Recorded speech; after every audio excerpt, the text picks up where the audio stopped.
Cool, welcome and hello. This is Philosophy Roulette number 213, where I read and review philosophy papers live on air and try to make some sense of what's going on in philosophy papers.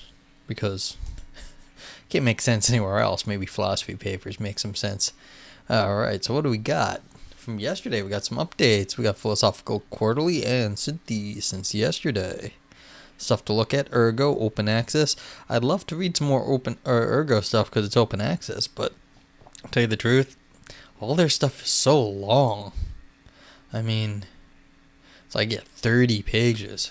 I very rarely get to read anything in Ergo, which I find unfortunate, but see, this is like, I mean, why wouldn't I want to know about Aristotle on divine and human contemplation? Maybe this was an Aristotle metaphysics thing. Who knows? Yeah, it's just that 30 pages is gonna take me over 2 hours to read, and it's just like, I can't do it. I would die.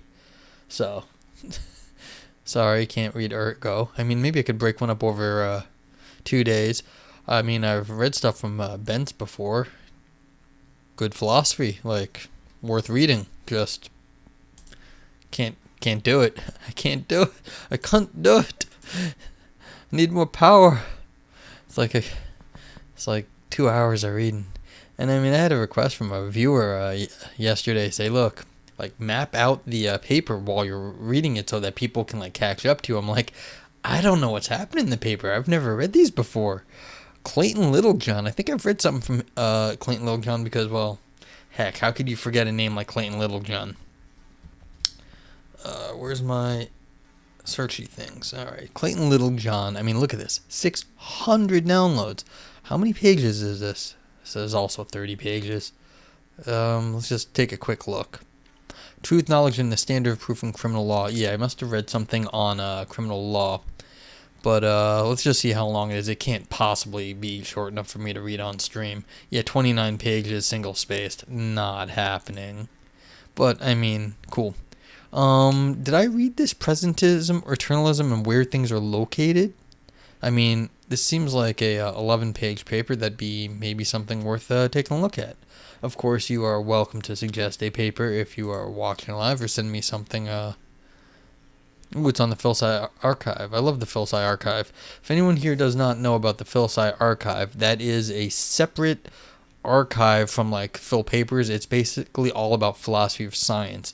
So I have stuff uploaded to here as well for some of my philosophy of science writings. But everything here is open access, so you can just download it. So let's take a look at this.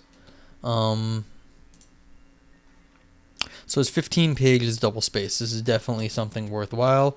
Like I said, if you are out there and you are interested in suggesting something, please let me know. I take even general areas. Like if you want me to read something on philosophy of race, I'll go read something on philosophy of race. That would be cool. More than 1,000 matches? Oh yeah, that's because Synthese publishes so much. This forthcoming is like pages upon pages long. I wonder why. Time travel and coincidence-free local dynamical theories. That sounds very sciencey. This is also 11 pages. Something worth taking a look at. Oh yeah, this is why, because they've got some sort of huge. The role of testimony in mathematics. This is supposed to be like Mind the Gap or Mind the Notebook. What's that supposed to mean? Gloria Andrada? According to the extended knowledge dilemma, first formulated by Clark and subsequently formulated by Carter, extended epistemology, it's some book thingy, an agent's interaction with a device can either give rise to knowledge or extended cognition, but not both at the same time. The dilemma rests on two substantive commitments. First, that knowledge by subject requires that something. Okay, whatever. I'm not going to read that. But I guess this is really a philosophy of technology thing. How do we think of technology? Is it supplementing our knowledge, or is it supplementing our thought process? So that's what that would be about. Let's see. The role of testimony in mathematics. I think I clicked on that. I wasn't able to. Excuse me. Dying here. I wasn't able to get it. That's why I didn't read it. It was forthcoming last time I looked at this. Yeah, not available. Well, sometimes you click on it, you get lucky.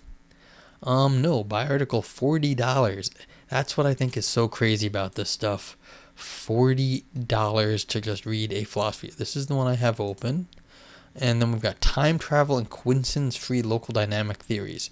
Criticizes Lockwood's solution to, everyone loves time travel. So maybe we could take a look at this, see how bad this is. This is 14 pages, and okay.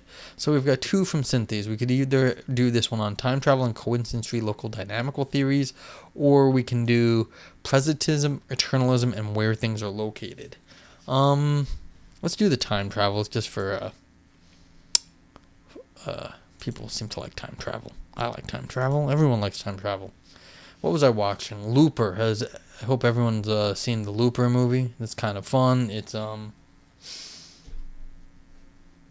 blanking on his name, but it's got I'm blanking on everyone's names. That's okay. I apologize, and I apologize for how I say everyone's names in this paper. So, Giuliano Torren, I apologize how I say your name, and everyone else. But yeah. Ooh, I missed the T. T. Time travel and the coincidence-free local dynamics, because that's what we're doing. If you are in chat and you want the link to the paper, here it is. You can always type also !_ paper, and it will be it will show up. So let's open this up and see what it looks like.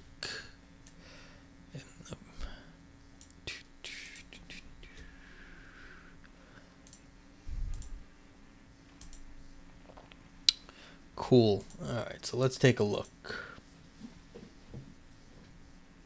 Alrighty. It's if the computer here does not crap the bed. Okay.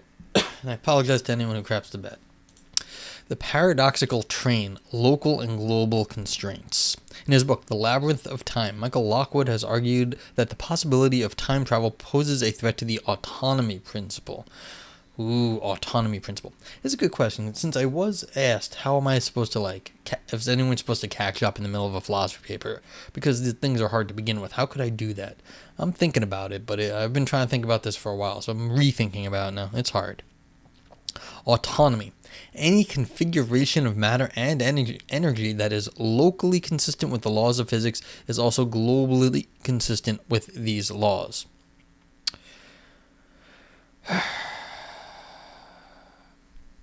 There's a question of scale relativity in physics. Do physics work at all scales? So is the physics that we have at our scale here the same as the physics that work on the, universe size scale? Is it just the same law of gravity that we experience the same at very large distances?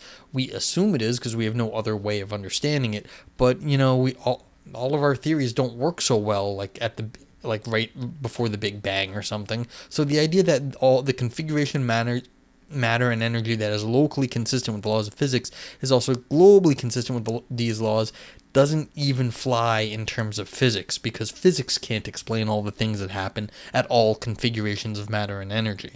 So immediately, this is a reasonable thing to say, but it doesn't actually exist in the physical universe. We can't guarantee that sort of thing physically. There's something called expansion in the Big Bang Theory, and there's a period of expansion where between the Big Bang and some short period after the Big Bang, before the rest of the universe sort of is the way it is, where the universe does not follow the normal laws of physics during that time period. It can't, for whatever reason. So it's the expansion is too rapid, is what it comes down to. And so this already is an interesting thing to be claiming. It makes sense. This is how we live our lives, but it's unphysical. Okay, continuing. If autonomy holds, configurations of matter and energy that are allowed by the laws of physics, given their immediate surroundings, cannot turn out to be impossible given the way in which matter and energy are globally distributed. For instance, if we buy a functioning electric stove and we connect it to the power supply, the stove will start to produce heat regardless of what is happening in other areas of the universe. Of course, something in the surroundings of the stove may hinder its normal functioning. A high level of air humidity might damage some essential parts of its circuits, say, but what happens far away from its surroundings on the moon or on Mars cannot constrain the way the stove works. The idea underlying autonomy is that global constraints are just the result of adding up local ones and thus cannot override local possibilities. This is the exact thing. That the things at different scales and different time periods are the processes of, they're compositional. They add up from the smaller pieces that we can work with. And there's actually, this is an interesting assumption in physics. But it seems like this is how we have to act, but there's a question, is this just dogmatic? Okay, as Lockwood points out, autonomy is not only very intuitive, but it underlies common experimental practices in science. We normally regard it as a live option to set up our apparatus in any state allowed by physical law, and assume that we can rely upon the rest of the universe to take care of itself. However, in time travel scenarios, autonomy is no longer secured. A time travel scenario is one in which the spacetime manifold is curved in such a way as to encompass closed time-like curves. A moving object or a light signal that follows CTC, closed time-like curve, can start at a spacetime point with a temporal coordinate t prime and reach a point with a temporal coordinate t that temporally precedes t prime without ever going faster than light. In such scenarios, backwards causation is allowed. An event C can be the cause of another event E, even if E is earlier than C. In other words, time travel scenarios are ones in which the thesis of the physical possibility of time travel below holds. Time travel. Time travel is physically possible. Specifically, the law of physics allows CTC. This is interesting because it's a specific kind of time travel that they're allowing here. There's a closed space-time curve, time-like curves that you can travel in a normal way. So this is actually assuming something about how time travel works. I mean, that's kind of funky. Like, is this just me that we are assuming that we are making up physics and we're assuming that's how the physical world, this could actually happen in the physical world? I mean, you might as well, as far as I'm concerned, go like straight on Harry Potter or Magic, have a time turner, and that's how you do it. Why do we have to call it CDC? Because as far as we know, CTC, we have no reason to think time travel like this is actually physical. So it's an interesting way to go. But I mean, I understand it. They're trying to stick to the science, but current science doesn't let us go back in time anyway. So why are we assuming that this is the way that physics allows time travel to happen? Again, these are my local complaints. There is nothing like inherently wrong with this paper, actually, as of right now. These are very common assumptions. And so don't let me get you the wrong idea that I think this is bad. It's not bad. These are just like the questions in my head. But I'm trying to explain what I think is going on here. We've got compositionality of physics where things add up. So everything is composed of all the bigger pieces are composed of smaller pieces. And the bigger pieces follow the same laws as the smaller pieces because they're just in some sense more like configurations of small pieces. And then we've got like the best physics we know allows for time travel in a certain way, even though it doesn't really. But that's what we're sort of assuming here is going on. Okay, so let's move on. In order to see why autonomy and time travel are in tension, consider the following example. An automated train is programmed to enter a tunnel at time t prime if and, oh good, pictures, only if at t, 10 minutes before t prime, it does not detect a train coming out of the tunnel. It is surely possible to build such a device. Okay, so you've got a train, it's going, and it says, all right, and there's a little sensor there, no train's coming. Okay. However, if the tunnel is a wormhole, such that if an entity X enters it at t prime, X comes out of it at t, 10 minutes before t prime, it is paradoxical to think that the device will work properly. Suppose, as in figure 1, that's this one up here, I guess, that no train comes out of the wormhole. Then the train will enter the tunnel 10 minutes later at t prime, as in figure 2. So we've got just like, so it goes around and it's like entering over here. I like this. This is like hand-drawn stuff. That's awesome. Okay. The train will enter at t prime as in figure t2. But if it enters at t prime, then at t it would have exited the tunnel, contrary to what we have assumed. Okay, so train exits the wormhole at time t prime, and then it's so it's here. So they would see the train like in the tunnel then if the tunnel is a wormhole.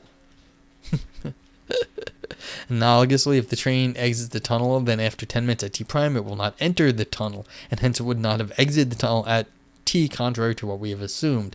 Therefore, neither the behaviors allowed by the device governing the train when properly functioning lead to a consistent sequence of events, hence the apparent paradox. Yeah, because if there's a wormhole right here, and it goes around, it's going in, it goes around the wormhole, and the wormhole sends it back through the other end at the same time, to send it back during when it should have been sensing it, or initially sensing it, but it wasn't there the first time, then the train wouldn't move. And then if the train didn't move, it would never have entered the wormhole to trigger the sensor.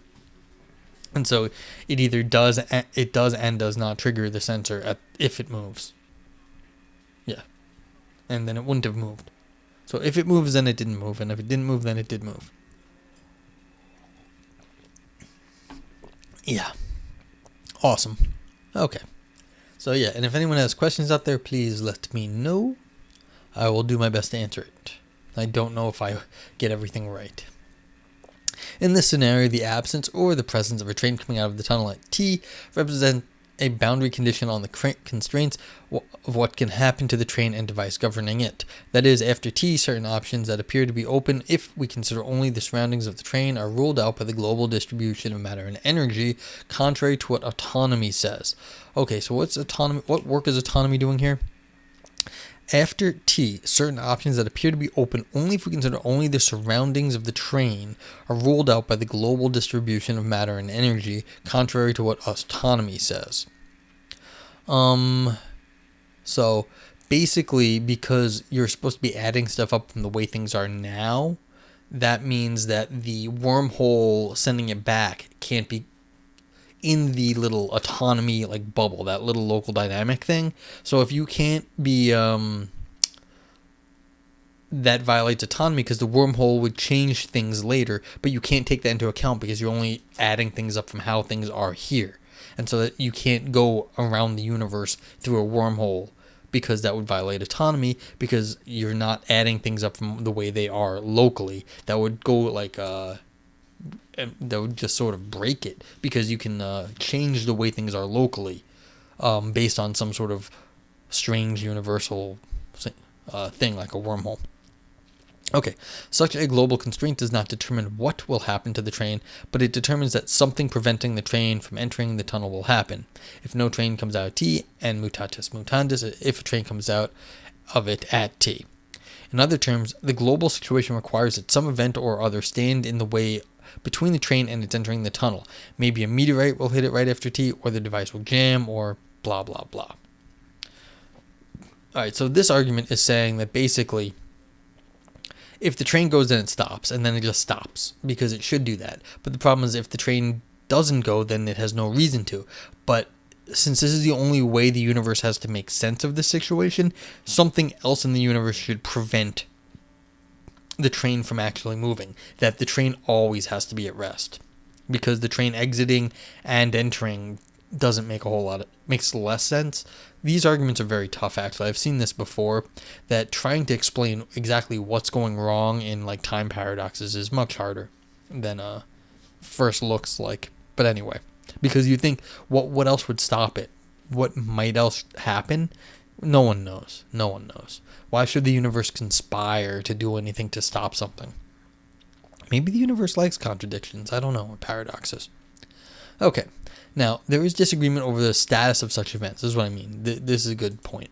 Sometimes called coincidences, and the acceptability of appealing to them as a way to avoid paradoxical outcomes in time travel scenarios. For example, Horwich argues that the fact that time travel entails that coincidences happen make time travel not impossible, but improbable. And Artzenius and Maudlin argue that coincidences require conspiracies, that is unacceptable constraint estimates on initial data. Yeah, because how would the universe use multiple methods to stop the train from going through the tunnel? That would require a conspiracy. So if you that's really what's going to happen. Like, time travels require a lot of times conspiracies to make them work. In some sense, the universe is conspiring to have things happen, which is a reasonably unlikely scenario, but not impossible.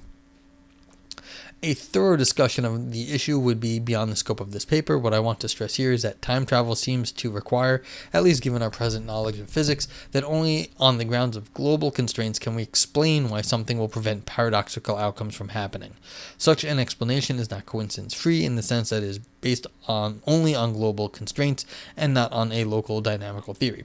Indeed, from a local standpoint, a paradoxical outcome doesn't look paradoxical at all. It is something that, for all we know, might have happened and the circumstances been slightly different. Of course, circumstances could not have been that way, and that is why the paradoxical outcome is paradoxical. This is also kind of what I was saying. Maybe the universe would just be okay with it. There wouldn't be a conspiracy. It just would be beyond our current physical understanding, and that's not maybe that bad. Physics may be more complicated than we realize. Maybe it does like paradoxes.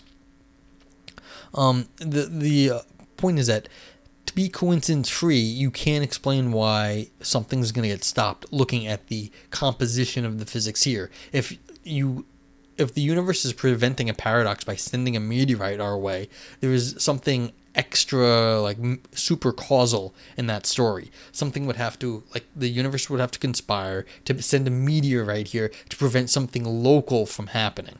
Now, the idea that the universe is paying attention to some local thing and is going to send a meteorite from some other part of the universe to stop some local thing from happening to then prevent a paradox, that's nuts.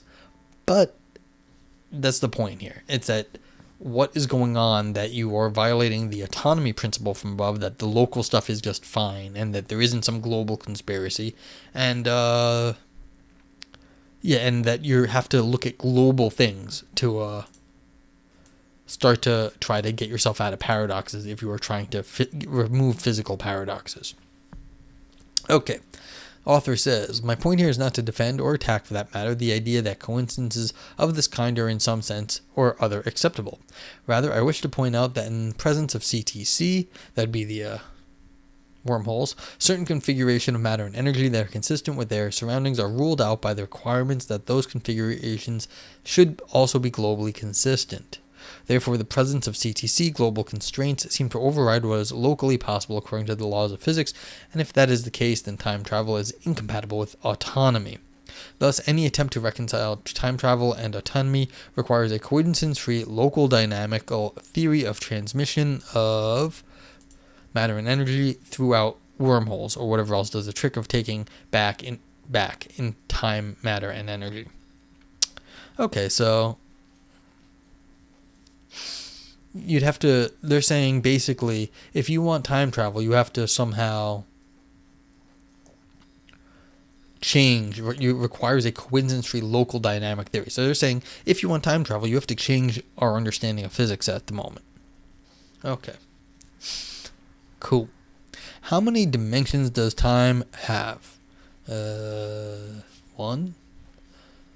The case of paradoxical train just discussed might remind the informed reader of the grandfather paradox and the solution proposed by David Lewis in his seminal 76 paper. Jim travels back in time with the intention of killing Grandpa. Oh no! His grandfather, before Grandpa conceives Jim's father. Killing Grandpa seems an easy thing to do, for someone who has a loaded gun, is a good shot, and finds himself close enough to the target. This is precisely the situation Jim finds himself in after arriving in the past. Yet if Jim kills Grandpa, Jim will not be born, and thus he cannot enter the time machine and carry out his fatal plan. But if Jim does not kill Grandpa, he will take the time machine and find himself in a position to kill Grandpa. How is this possible? Lewis considers the possibility that time has a further dimension. It is tempting to reply that there must be two independent time dimensions, that for time travel to be possible, time must not be a line but a plane. Then a pair of events may have two unequal separations if they are separated by more in if they're separated more in one of the time dimensions than in the other. The lives of common people occupy straight diagonal lines across the plane of time, sloping at a rate of exactly 1 hour of time per hour of time 1 per hour of time 2. The life of the time traveler occupies a bent path of varying slope. So you've got like multiple lives, whatever. Okay. Different things could have happened to have you end up in different places. And then you can rule out certain possible lives that become paradoxical. But you could still have other lives that could have led you to the place in a different way that does not actually cause the paradox. Let's see if they explain this. Consider in figure 5. Ooh, there's more pictures. Did I miss figure 5? Well, maybe it's below. Consider in figure 5 the various t1 over n and t2 over n as the two temporal coordinates of what Lewis calls time 1 and time 2.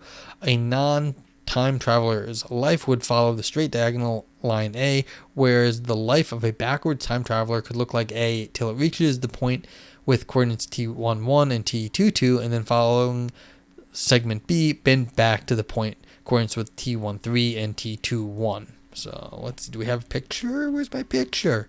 Okay. So yeah, so like you're normally just going like up the diagonal, but this person like comes back down. So on this timeline, they're back at the same point right here, and then they're going to continue up that way. But on this timeline, they're not on. They've continued along this. So right here is a branching point. So where this version of you goes this way, this version of you goes this way. So if you remember Looper, you've got and I can't remember names when I'm doing other stuff. You've got Die Hard going one way and Third Rock from the Sun going the other way.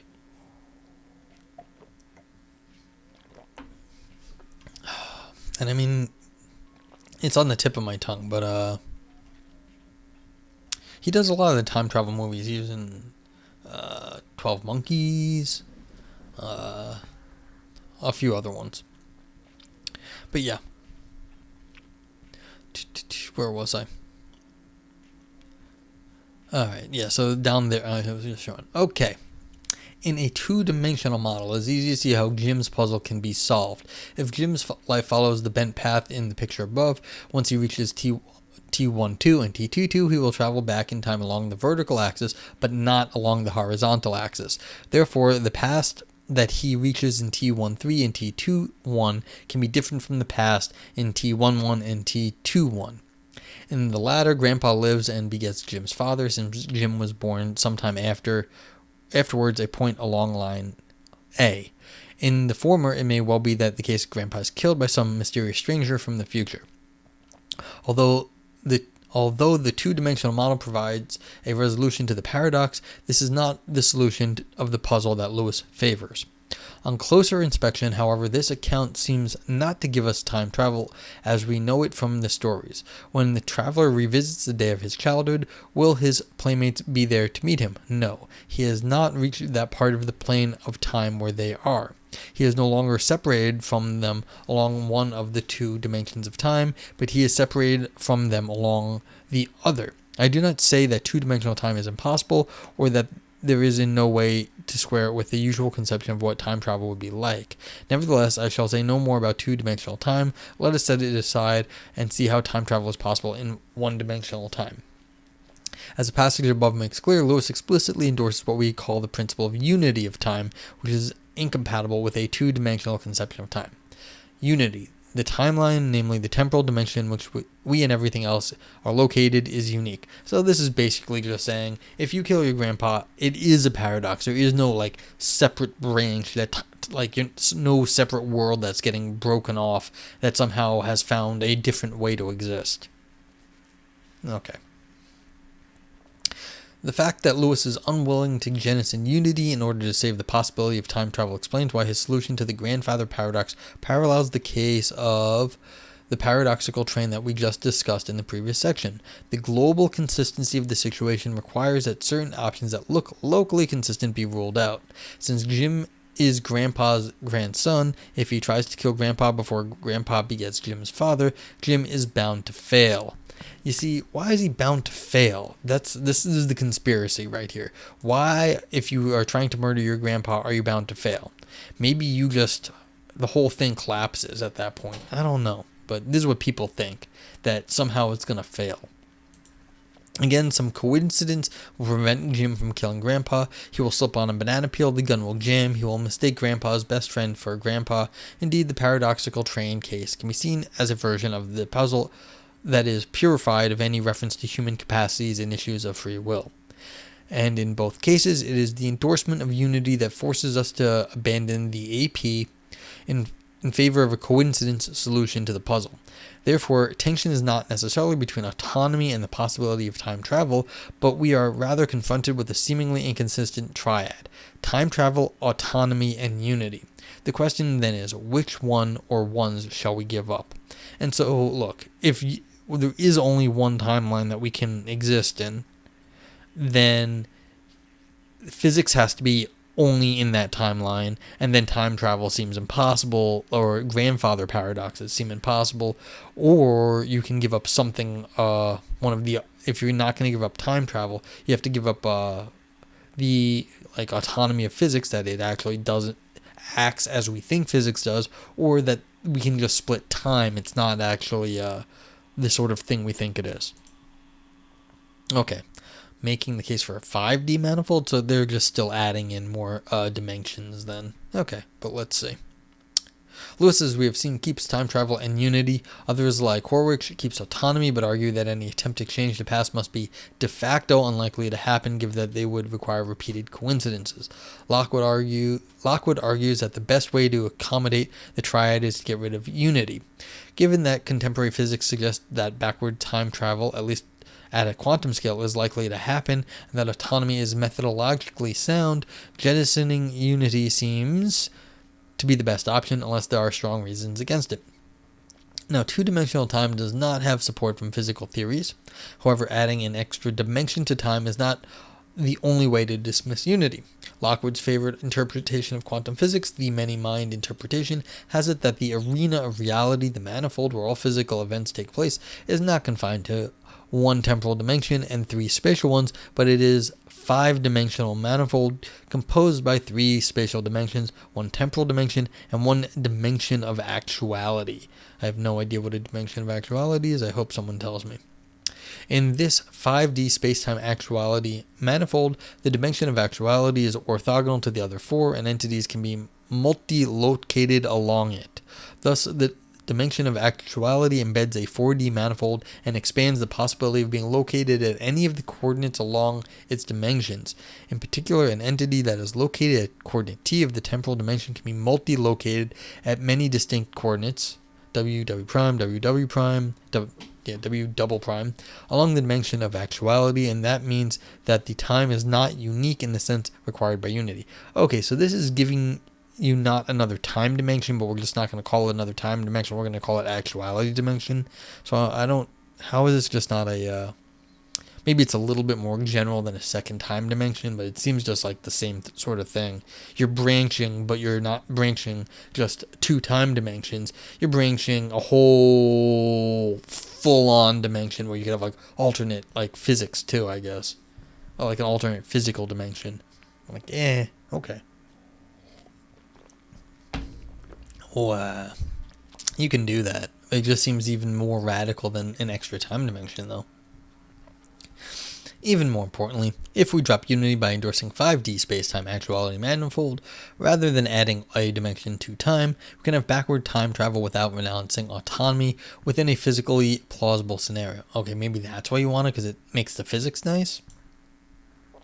Consider again the paradoxical train. At t, at point of actuality w, the train does not detect a train coming out of the wormhole.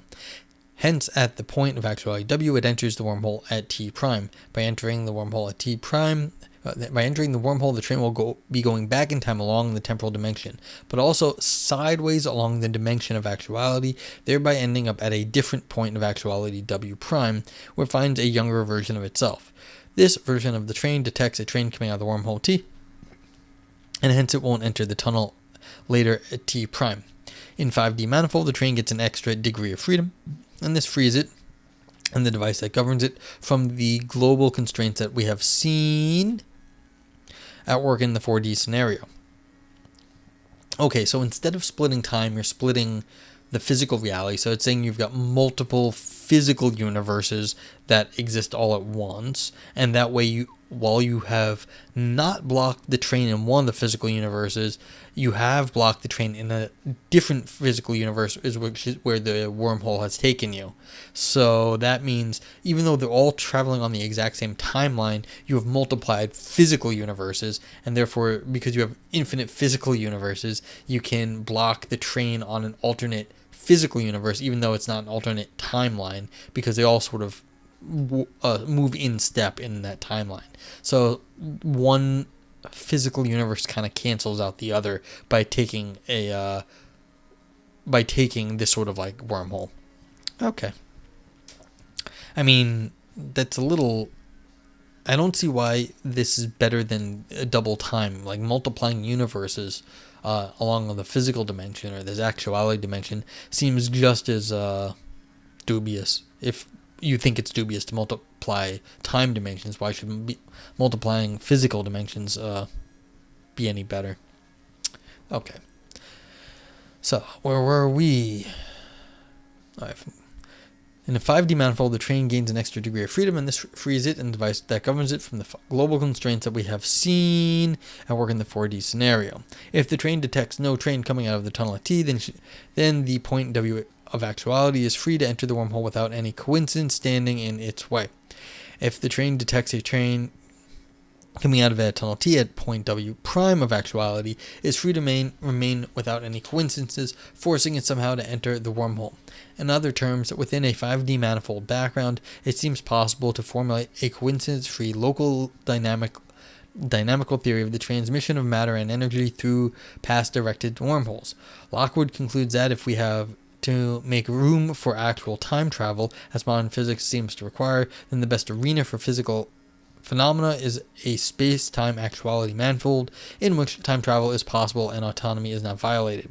I will argue in the sections below with the problem with Lockwood's proposal is that once we are clear about the relation between the dimensions of the 5D manifold and the individuals that move through its time-like paths, we also see that in a 5D manifold with closed time-like curves, autonomy is violated as well. More precisely, that it is violated if it is violated in a 4D manifold. Yeah, so the author here is going to say, look, this is still not getting you out of the trouble. And I don't know if I agree with their solution yet, but I agree with that. I don't see why multiplying physical realities is going to save anyone here. I mean, it will save you, but it's at the same cost of biting the bullet of anything else in this area. Okay. Wither autonomy. In what follows, I will argue for my main point, namely that augmenting the dimension of the manifold won't give us autonomy in the presence of time travel, and thus, dialectically speaking, Lewis's coincidences solution to the puzzle of time travel is to be preferred over the 5D solution. Remember what the autonomy principle states. Autonomy, any configuration of matter and energy that is locally consistent with the laws of physics, is also globally consistent with these laws. In a 4D manifold, time travel leads us to abandon the autonomy principle because global coherence imposes constraints on what alternatives are locally possible. Consider figure 6 in the 4D case again. So that was this one here. Figure 6. Alright, so you got a train going to a wormhole. Okay. Given the train at time t has not come out of the tunnel, it cannot enter at time t prime, and the situation in figure 7 is ruled out. In other terms, in a 4D manifold, global constraints impose that the train cannot enter the wormhole at t prime, given that it does not exit the wormhole at t. The constraints are global because nothing locally explains this incompatibility. The local dynamical theory tells us only that the train will enter the wormhole at t prime and hence reach time t. If it does not detect a train out of the wormhole at t, then it will not enter the wormhole at t prime, hence not reaching time t. Too many ifs right there. If it does detect a train out of the wormhole at t. In order to explain it, we have to look at how t and t prime are connected through the wormhole. Now, how does the 5D case differ from the 4D case? Okay. So basically, look, if you just do the grandfather paradox, what's this? What are we adding here in the 5D case? Why can't you kill your grandpa? I mean, the train works, but I mean, it does avoid some funky questions, but just because it avoids some philosophical questions, I think everyone might understand why can't you kill the grandpa, or why is it okay to be able to go back in time and kill your own grandpa? And okay in a physical sense. You shouldn't be worried about killing your grandpa before you were born normally. The 5D strategy for saving autonomy consists in providing the train with a further degree of freedom. While it is impossible for the train in a 5D manifold to enter the wormhole at T prime at a point of actuality W and exit T in the same point W as it is in the 4D case, it is possible for it to exit T at a different point in actuality. So I'm going to interpret actuality as a modal predicate, so it's a different possible world, basically. So there's infinite possible worlds at this point. They're all almost exactly the same, but you're leaving like this possible world, which we call actuality, and we're going to like some other actuality over here. So a further degree of freedom does indeed provide the train a way out to the stumbling into a coincidence that prevents it from entering the tunnel at T prime and W, at least if moving forward towards a point in actuality does not entail that it stops persisting through time. More generally, in a 5D framework, coincidence-free local dynamical theories of wormhole travel seem in principle formulable. Yet does it free it from the global constraint altogether? So, because I mean, you've got multiple grandpas here. So you've got your grandpa in this timeline and then in this actuality, but then there's another actuality, and so you're killing your grandpa in actuality number 2, not actuality 1 where you started out. So your grandpa is still alive, but that your grandpa in the second actuality is not alive. So you never exist in actuality 2 as yourself, but that's okay. You're from a different actuality to begin with. Okay. It is crucial to notice here that what is global in a 4D manifold is different. Let's see, 11 of 14, almost done with this. Okay. It is crucial to notice that that what is global in a 4D manifold is different from what is global in a 5D embedding of it. More precisely, in a 5D situation, the regions of reality that count as global should also extend to the regions that we find along the actuality dimension. Consider the situation in Figure 10, where the train exits the wormhole at T in W. So the train's here, and it's exiting the wormhole also. If the train enters the wormhole at T prime in W, it cannot have exited the wormhole at T in W.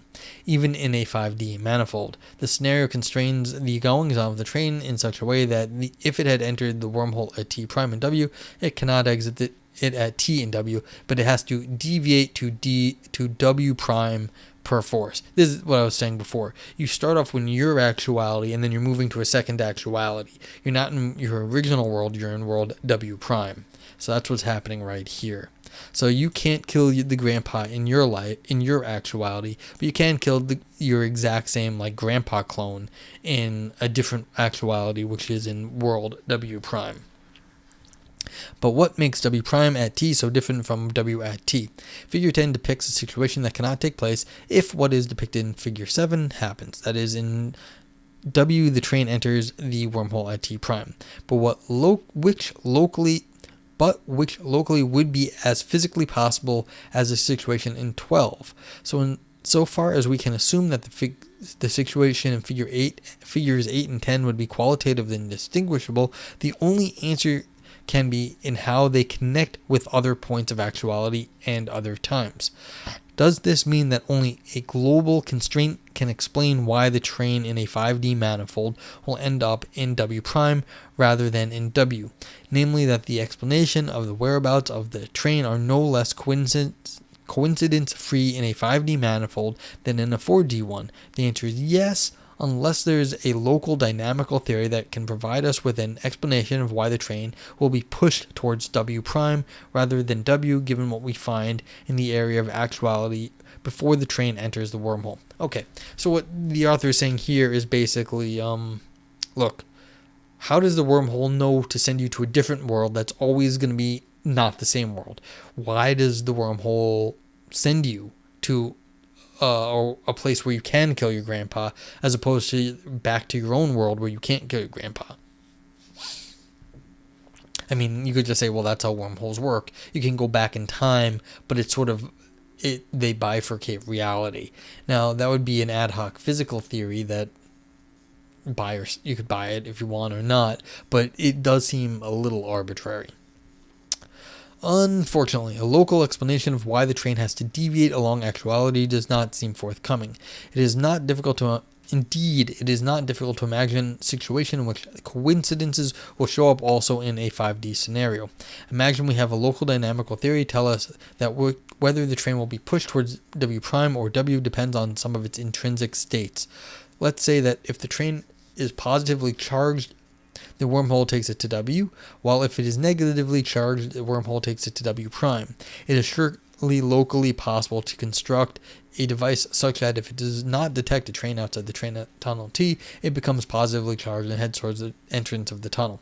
Hence, if tunnel is a wormhole at point W of a 5D manifold, which leads positively charged objects to it at time T prime to point W at T, and negatively objects that enter at T prime to point W prime at T, something will prevent the train from becoming positively charged or from entering the tunnel at all. Yeah, so basically it's saying, if there's something already here that determines which world it gets sent to, you're in the same problem. You could construct a scenario where you'd always end up getting back to killing your own grandpa in your actual reality, actuality, timeline, and physical space. Okay, and there is nothing that locally explains why this will be so. Because if there was anything local that could explain it, you could, be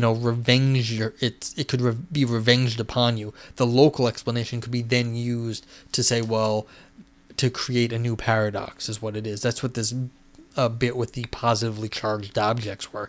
If there is some local explanation telling you where to send, which actuality to send the train to, or which actuality you're sending to go kill yourself in, then you kill your grandpa in. Sorry, I keep thinking of Looper.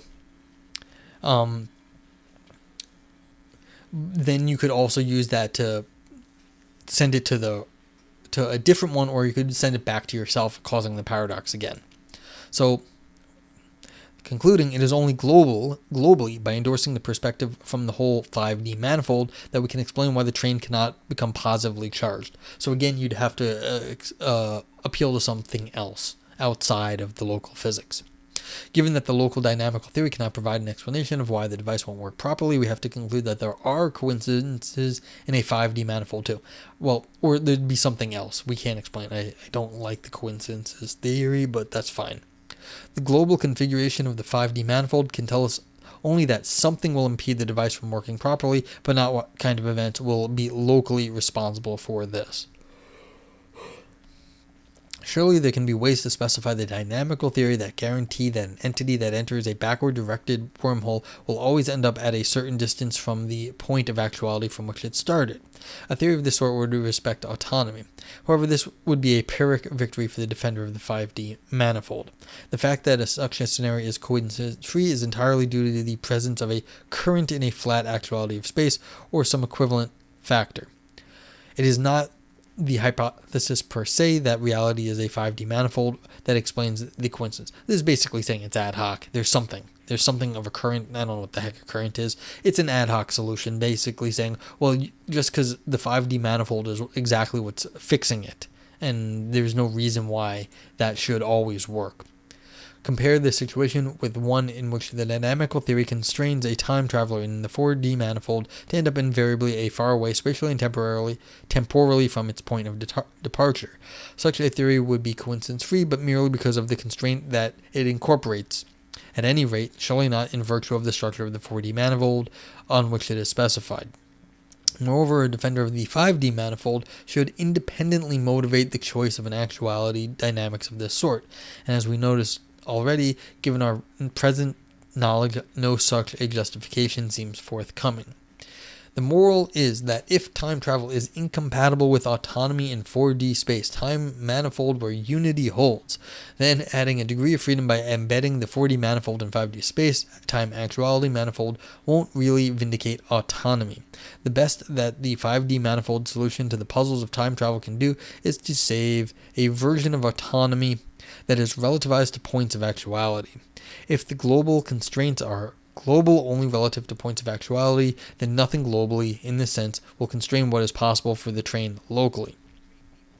As in the figure say, the train can enter the tunnel at time t prime after it has not detected a train coming out of the tunnel at t, end up at point w prime of actuality time t, but an unrestricted version of autonomy cannot be vindicated. Yeah, so if you want to say you're always going to go to another world, you can do it. And you can save it by doing, like, building in these ad hoc things. But if you make an unrestricted version of autonomy saying anything local, any of your local physical understanding is what is controlling the universe, you can't do it, because you will always be able to loop back on yourself then, given time travel, and then you'll get yourself into a grandfather paradox. But an unrestricted version of autonomy cannot be vindicated. As the examples above show, there are locally possible situations in a 5D manifold which are ruled out by global consistency constraints once time travel is on board. Thus, if autonomy is violated by traveling back along the temporal dimension in a 4-dimensional manifold, then it is also violated in a 5-dimensional manifold, and presumably in any n-dimensional one. So adding extra dimensions don't help anything. Given that time travel is a live option in contemporary physics, Lewis's coincidence solution to the time travel puzzles is dialectically still the best one on the market.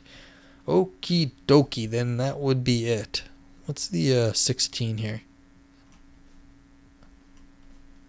Is that reference 16 or is that footnote 16? Oh, I guess it's going back to this one. Okay. This was, sort of a fun paper. You get to talk about time travel. I wish I could remember, like, names when doing philosophy. But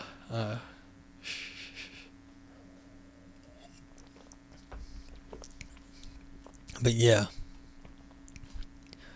So, well, you think about one thing, I can't think about something else. It's kind of funny how my brain works. Okay. So this, basically what they were doing is, how is this paper structured? Basically, this is to say, look, where were we to begin with? Time travel and coincidence-free local dynamic theories. All right, so the question here is, can we explain, like, the wormhole theory of physics, of time travel, that is, like, in popular physics and, like, popular sci-fi imagination, given sort of, like, the big sort of background assumptions? So what this author did was they laid out the like the big background assumptions. We've got time travel, autonomy, and then the unity of time. So it's not a bad strategy. You say, look, these are the assumptions we have to take on board in the sort of the current imagination, and then they go through and they show that the common ways that people seem to try to get out of paradox, time travel paradox, don't work. We're just sort of stuck with ad hoc solutions, which is the coincidence one. That's basically what a coincidence is that something in the universe will just arbitrarily prevent the paradox from occurring. So, whatever. So this was, let's see, how is this argue? Yeah, so they laid out the big assumptions, and then they went and tried to show that this example of adding an extra dimension of actuality falls to the same problems that the lower dimension problems have. And then they argue actually that any adding of extra dimensions is not going to work. I kind of agree with this argument here. I think this is right, that merely adding dimensions is not going to save time travel paradoxes. And is it for the reason they say? That's an interesting question. Can you always construct a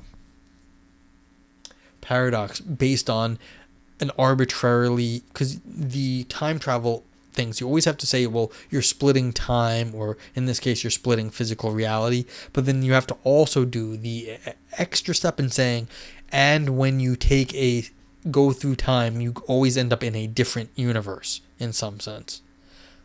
And that, they're saying, is an ad hoc argument and can't be justified. Because if you do not say that you always end up in a different universe, then you can always reconstruct the problem over and over again, that you will end up in a grandfather style paradox. So, yeah, that's kind of what's happening. It's basically you construct your good old why you can't kill your own grandfather thing, and then you complicate it.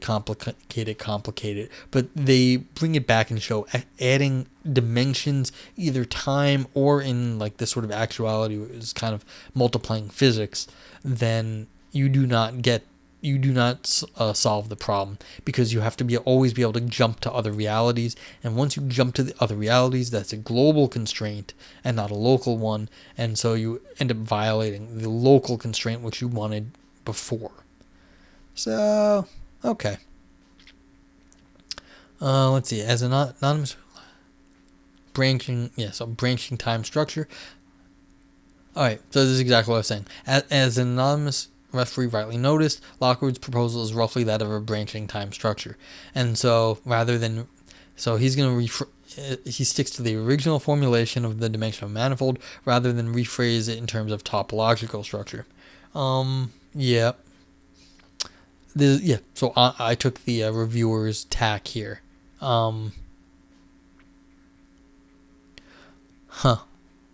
Okay, yeah. So I agreed with the way the reviewer saw it, and but what's actually kind of funny is I've I email the authors after I do reviews. I say, hey, look, I read your paper. You can check my comments if you want. Nothing like you must watch my video. But sometimes I criticize things they say, and they say, yeah, we know, but that's how the discussion is, and so we have to stick to what was said to begin with, even though we know it's a little silly. So it's like, yeah, sometimes the authors are fighting against a bad state of the well, I wouldn't call it bad. I'm just gonna say maybe a less clear exposition of certain ideas. And so even though just saying, look, hey, it's just branching time like we used to have, no, we're gonna have to talk about like manifolds and other things. Even though it's probably unnecessary. Okay, so there's not a whole lot more to say. If anyone has any questions, let me know. Otherwise, I'll be back. I don't know. I'll probably be off because of Christmas, and I don't celebrate Christmas, so I have nothing else to do. Maybe I'll end up streaming. But I might be playing some Minesweeper. But anyway, thank you all for watching, and have a fantastic night, and stay safe out there, everyone. And, yep, good night.